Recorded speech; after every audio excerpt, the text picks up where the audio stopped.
Mga minamahal kong kababayang Pilipino, pagpatuloy po natin ipagdasal ang kalusugan ni Tatay Digong, ang kanyang kaligtasan at ang kanyang kalayaan. Ang hirap po ng kanyang sitwasyon ngayon, hindi natin siya nakikita, hindi natin siya masasamahan, magpa-doktor. Totoo naman po yung mga nakaraang taon dahil na rin po sa kanyang edad, ay minsan nadudulas po siya sa CR o sa banyo at marami pong pagkakataon na dinadala namin siya noon sa ospital para magpa-X-ray or magpa-MRI. Ngunit sa nabalitaan natin ngayon, nakakalungkot po dahil hindi natin siya masamahan, hindi natin nakikita kung ano na pong nangyayari sa kanya doon. Dasal po ang kailangan ngayon at ang kanyang doktor nga po ay sinubukan rin pong makabisita. Yung doktor niya po for the past 23 years, sinubukan pong bumisita rin po sa kanya doon sa The Hague, Netherlands. Ngunit hindi po pinalad na makapasok.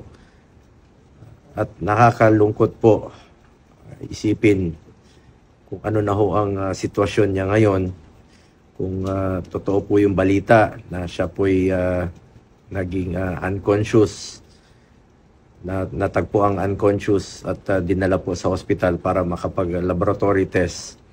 Sana po'y gumaling po si Tatay Digong. Ipagdasal po natin ang kanyang pagaling sa lalong madaling panahon.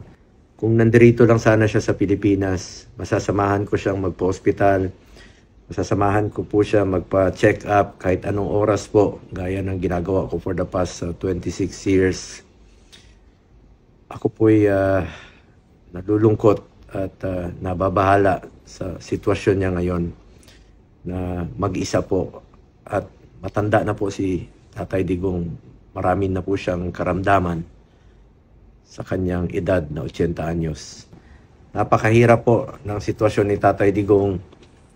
Bilang 80 years old po, marami na po siyang sakit at sanay po siya na inaabot yung mga medisina, sinasamahan siya ng kanyang personal nurse or caregiver dito noon sa Pilipinas. Ngunit ngayon ay hindi po na pagbibigyan na meron siyang caregiver. Napakahalaga po na merong nakatutok po sa kanya, tumingin po sa kanya, para maiwasan pong madisgrasya o madulas po. Dahil hirap na rin po siyang maglakad. At sana po'y bigyan po ito ng konsiderasyon ang kanyang sitwasyon doon. Importante po para sa ating lahat na siya po'y magiging ligtas. Ang kanyang kalusugan, ang kanyang kaligtasan po, at ang kanyang kalayaan ay napakahalaga po para sa ating mga kababayang Pilipino. Dasal po ang kailangan sa ngayon, mga kababayan ko. Huwag po tayong tumigil na magdasal at ipaglaban po si Tatay Digong. Napakasakit po isipin na sa kanyang edad po ay mag-isa po siya doon. Sana po ay makauwi na po siya rito sa ating bayan. At dito na po siya tumanda. Yun naman po ang gusto niya sa buhay, makauwi lang po sa Pilipinas, makauwi po sa Davao.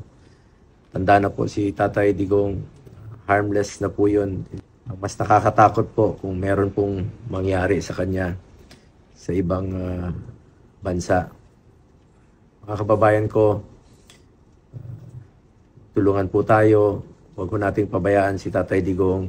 Ipagdasal po natin siya. Paglaban po natin si Tatay Digong. Ako po ay paulit-ulit na nakikiusap sa ating mga kababayan.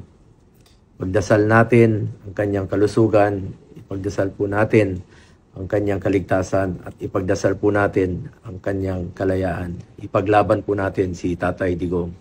Dasal po ang kailangan. Magdasal po tayo, mga kababayan ko, para kay Tatay Digong.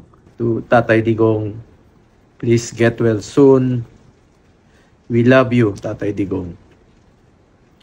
Please, bring him home.